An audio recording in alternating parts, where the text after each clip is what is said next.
So for a year, children's shoes have not been deemed an essential item during lockdown. Mad. So what happened was, really, I think a paediatrician pointed out on Twitter the amount of children that she was seeing coming into her with infections in their feet because they couldn't get proper shoes fitted, or falling over because they were wearing shoes that were too big. They're basic, pretty basic, you know.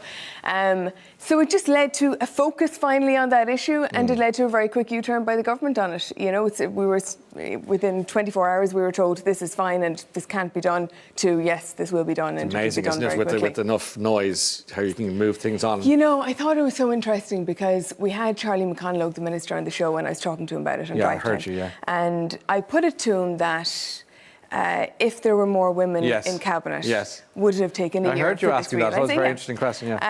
Now, he pushed back on that and he said, absolutely not. You know, this is not a gender issue at all. And you know, that's fair enough. That is his view on it. But I do think now, after a year, we could step back a little bit and look at some patterns that are emerging here. Like what?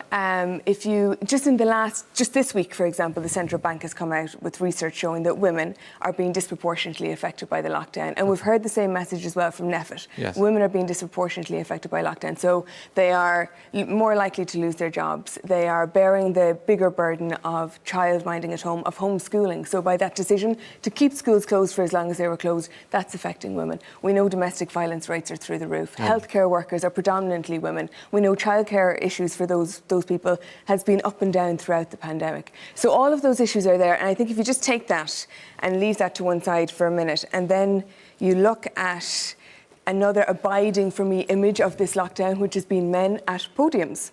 And I'm not just talking about in cabinet, I'm talking about NEFIT, I'm talking about committees, I'm talking about across the health service. You know, you see women dotted throughout, but the predominant image for me has been men.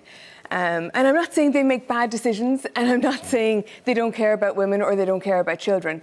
But I do think that women have different priorities and different understandings. Do you think the decision-making process by the groups you've mentioned is skewed by the male dominance of the makeup of these positions? I think it just has to be. It has to be, because women have a different life experience to men, and they have different priorities in a lot of instances to men. So as a result, if you have a table full of men sitting around who don't have that feeding into the conversation, you know, I think you are going to get something that doesn't have that input.